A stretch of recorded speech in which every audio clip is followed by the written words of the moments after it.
Welcome and good evening to you all. I'm Shea Brunson, also known as Shea Buttah, and these are Sheabuttah's Sleep Stories. Thank you for choosing me as your humble guide to restful sleep. If you haven't already, like and subscribe this channel so that I can continue to take you all on a restful journey to sleep. If you're an author looking to give voice to your work, contact me here, or just click the link in the description. Now, sit back, relax, and enjoy tonight's sleep story selections. The Gingerbread Man. One day, the cook went into the kitchen to make some gingerbread. She took some flour and water and treacle and ginger and mixed them all well together. And she put in some more water to make it thin, and then some more flour to make it thick, and a little salt and some spice. And then she rolled it out into a beautiful, smooth, dark yellow dough. Then she took the square tins and cut out some square cakes for the little boys, and with some round tins, she cut out some round cakes for the little girls. And then she said, "I'm going to make a little gingerbread man for little Bobby." So she took a nice round lump of dough for his body and a smaller lump for his head, which she pulled out a little for the neck. Two other lumps were stuck on beneath for the legs and were pulled out into proper shape, with feet and toes all complete. And two still smaller pieces were made into arms, with dear little hands and fingers. But the nicest work was done on the head, for the top was frizzled up into a pretty sugary hat. On either side was made a dear little ear, and in front, after the nose had been carefully molded, a beautiful mouth was made out of a big raisin, and two bright little eyes with burnt almonds and caraway seeds. Then the gingerbread man was finished, ready for baking, and a very jolly little man he was. In fact, he looked so sly that the cook was afraid he was plotting some mischief, and when the batter was ready for the oven, she put in the square cakes, and she put in the round cakes, and then she put in the little gingerbread man in a far back corner where he couldn't get away in a hurry. Then she went up to sweep the parlor, and she swept till the clock struck 12, when she dropped her broom in a hurry and exclaiming, "Lawks, the gingerbread will be all baked to a cinder." She ran down into the kitchen and threw open the oven door, and the square cakes were all done, nice and hard and brown, and the round cakes were all done, nice and hard and brown, and the gingerbread man was all done too, nice and hard and brown. And he was standing up in his corner with his little caraway seed eyes sparkling and his raisin mouth bubbling over with mischief while he waited for the oven door to be opened. The instant the door was opened, with a hop, skip, and a jump, he went right over the square cakes and the round cakes and over the cook's arm, and before she could say, "Jack Robinson," he was running across the kitchen floor as fast as his little legs would carry him toward the back door, which was standing wide open and through which he could see the garden path.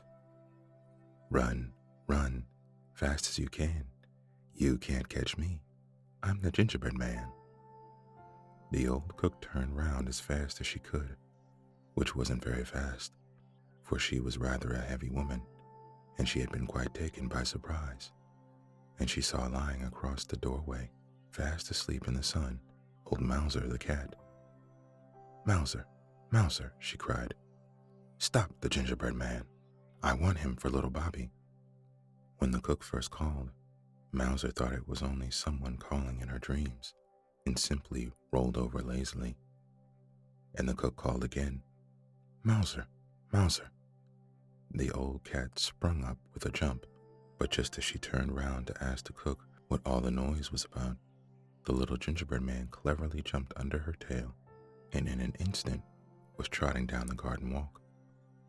Mouser turned in a hurry and ran after, although she was still rather too sleepy to know what it was she was trying to catch. And after the cat came the cook, lumbering along rather heavily, but also making pretty good speed. Now at the bottom of the walk, lying fast asleep in the sun against the warm stones of the garden wall, was Towser, the dog. And the cook called out, "Towser, Towser, stop the gingerbread man. I want him for little puppy."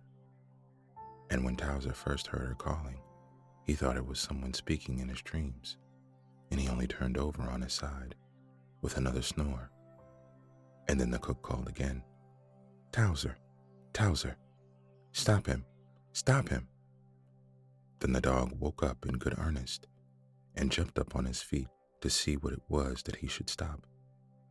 But just as the dog jumped up, the little gingerbread man, who had been watching for the chance, quietly slipped between his legs and climbed up on top of the stone wall, so that Towser saw nothing but the cat running towards him down the walk, and behind the cat, the cook, now quite out of breath.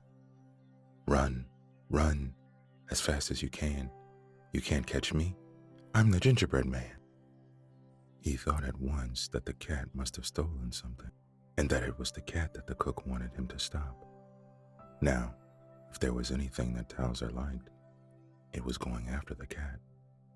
And he jumped up the walk so fiercely that the poor cat did not have time to stop herself or to get out of his way. And they came together with a great fizzing and barking and meowing and howling and scratching and biting, as if a couple of Catherine wheels had gone off in the wrong way and had got mixed up with one another. But the old cook had been running so hard that she was not able to stop herself any better than the cat had done, and she fell right on top of the mixed up dog and cat, so that all three rolled over on the walk in a heap together. And the cat scratched whichever came nearest, whether it was a piece of the dog or of the cook, and the dog bit at whatever came nearest, whether it was a piece of the cat or of the cook, so that the poor cook was badly pummeled on both sides. Meanwhile, the gingerbread man had climbed up on the garden wall and stood on the top with his hands in his pockets, looking at the scrimmage and laughing till the tears ran down his little caraway-seed eyes, and his raisin mouth was bubbling over with fun. "Run, run, as fast as you can. You can't catch me. I'm the gingerbread man." After a little while, the cat managed to pull herself out from under the cook and the dog, and a very cast down and crumpled up looking cat she was. She had had enough of hunting gingerbread men, and she crept back to the kitchen to repair damages.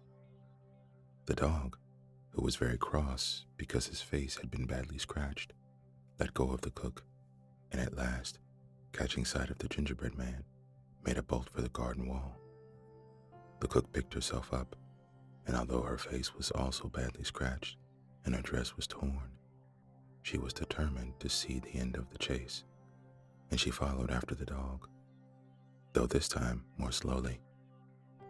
While the gingerbread man saw the dog coming, he jumped down on the farther side of the wall and began running across the field.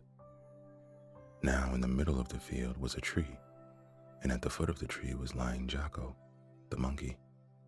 He wasn't asleep. Monkeys never are.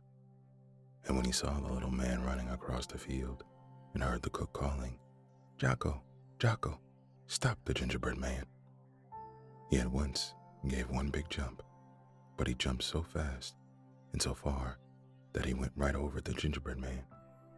And as luck would have it, he came down on the back of Towser, the dog, who had just scrambled over the wall and whom he had not before noticed.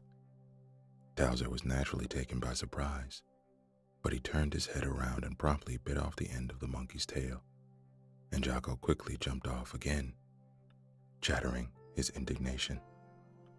Meanwhile, the gingerbread man had got to the bottom of the tree and was saying to himself, "Now, I know the dog can't climb a tree, and I don't believe the old cook can climb a tree. And as for the monkey, I'm not sure, for I've never seen a monkey before, but I am going up. So he pulled himself up, hand over hand, until he had got to the topmost branch. Climb, climb, fast as you can. You can't catch me. I'm the Gingerbread Man. But the monkey had jumped with one spring onto the lowest branch, and in an instant, he also was at the top of the tree.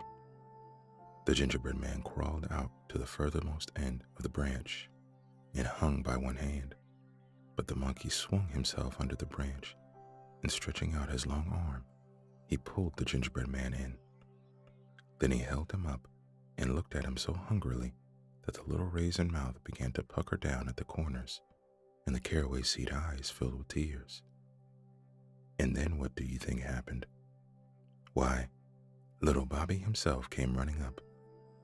He had been taking his noonday nap upstairs, and in his dreams it seemed as if he kept hearing people call, "Little Bobby, little Bobby," until finally he jumped up with a start and was so sure that someone was calling him that he ran downstairs without even waiting to put on his shoes.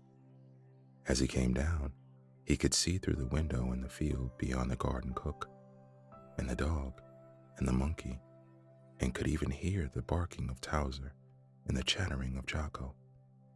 He scampered down the walk with his little bare feet pattering against the warm gravel, climbed over the wall, and in a few seconds arrived under the tree, just as Jocko was holding up the poor little Gingerbread Man.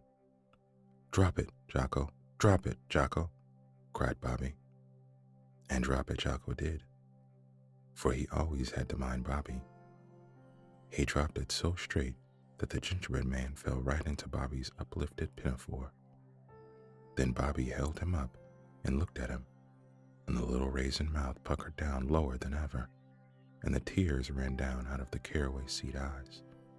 But Bobby was too hungry to mind gingerbread tears, and he gave one big bite and swallowed down both legs and a piece of the body. "Oh," said the Gingerbread Man, "I'm 1/3 gone." Bobby gave a second bite and swallowed the rest of the body and the arms. "Oh," said the Gingerbread Man, "I'm 2/3 gone." Bobby gave a third bite and gulped down the head. "Oh," said the Gingerbread Man, "I'm all gone." And so he was. And that is the end of the story. And that, my friends, is Shea Buttah Sleep Stories. Thank you for listening. Let your sleep be restful, your thoughts uplifting, and your dreams never too far to reach.